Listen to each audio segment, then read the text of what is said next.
Bizdə bu misalda deyir ki, bu çoxluğun ad-çoxluqlarının içərisində yalnız bir hərf var.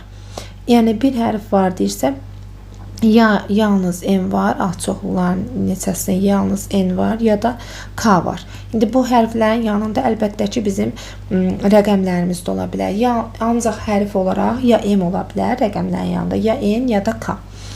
Deməli, biz onda rəqəmləri ayıraq görək. Rəqəmlərdən 1, 2, 3, 4, 5 rəqəmlərindən neçə ad-çoxluq düzəldə bilərik?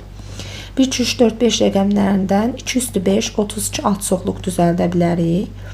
Hər ad-çoxluğun yanına da deməli, bir hərf götürüb salsam, 32 ad-çoxluq var da. Hərəsinin yanında bir hərf götürüb salsam, məsələn, m-lə 32 dənə çoxluğun hər biri olar, n-lə 32 çoxluğun hər biri, k-lə da 32 çoxluğun hər biri ola bilər. Yəni 3 vurulsun 32, 96 deməli ad-çoxluqda yalnız bir hərf, ya m, ya n, ya da k iştirak edər.